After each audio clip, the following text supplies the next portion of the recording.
Hey, it's Hunt. You found Hunt on Saints. We're talking black and gold football. Do us a favor. Hit the like button, share your comments below, and hit that subscription button so you can get all of our content. Enjoy. We start with the black and gold as they had a visitor in town this weekend. And it's interesting because it's a big name, but does it make sense? That visitor is Kareem Hunt.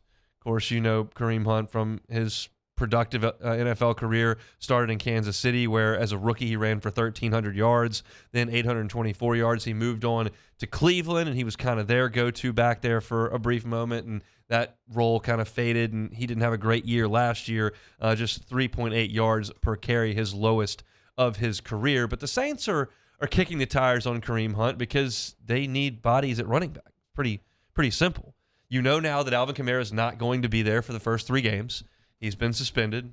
Don't expect any kind of appeal. I think that's pretty much set in stone. 3 games, okay. And you had an injury over the weekend. Benjamin ruptured his Achilles, so he'll be done. So right now you're looking up, and yes, you did supplement that position in the offseason. You got Jamal Williams. That's a good start. You go into the draft, and you get Kendre Miller. So, okay, you've got a couple of guys there, and Kamara's going to be back in week 3, but that's not enough to start the season, like 2 healthy guys. So they've got to find a way, whether it's free agents, what they've got to work with in practice right now, or going to get a veteran free agent, which Kareem Hunt would qualify. I think this is just fine. The Saints have some money to spend, and they have a need. If you were signing Kareem Hunt to be your go-to back, well, that's probably not a great investment. If you're signing Kareem Hunt to be a third down back, a third running back until Kamara comes back, I think that's just fine. Again, there are no details of any contract that's pending that we can check the financials on or anything. I'm just talking about strictly from a football fit. I think this works. Kareem Hunt has been in the NFL for better than half a decade.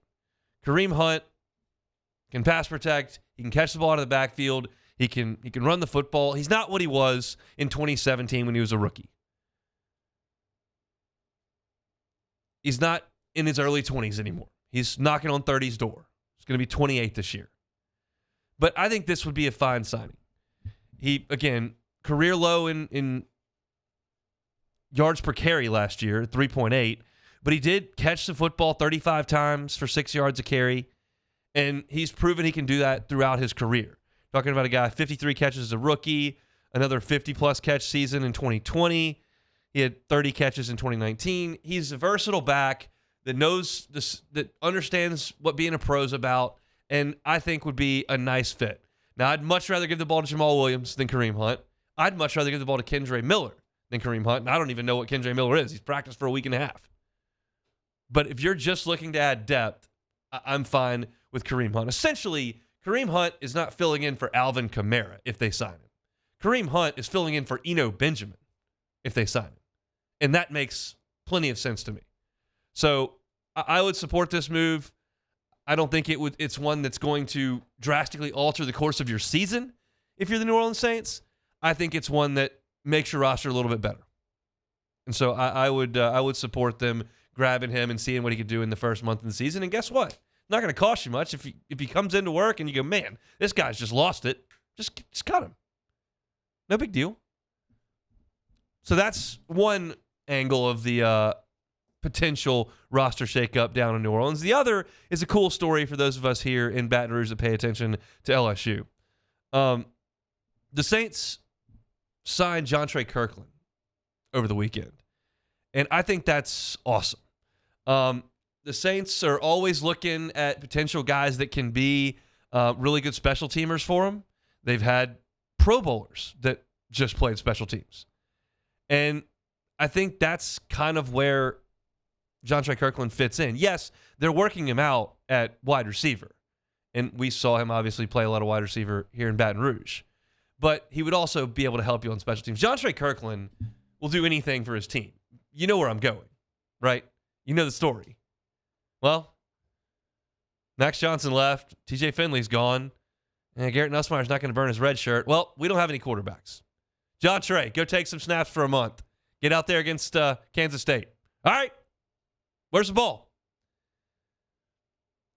That was a miserable football game to sit through as an LSU fan, doing the post-game show, the whole thing. It was unentertaining. It was not competitive. It was not aesthetically pleasing. But you still have to tip your cap to a guy who had been in college for 5 years, had done nothing but play defensive back and wide receiver, and they said, hey, we need you to go play quarterback like you did in high school 5 years ago in a bowl game. And he did it. And at this point, if you're Jontre Kirklin, you know that kind of your ticket to the NFL is on your athleticism and ability to be versatile and help play some special teams. He's a ridiculous athlete.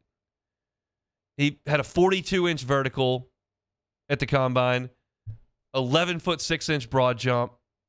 I mean, crazy athlete, but didn't have a true position. But he went out and played for the XFL's Houston Roughnecks last year. Had a solid go of it. I can't claim I watched any of the Roughnecks last year, but by all accounts, he did well.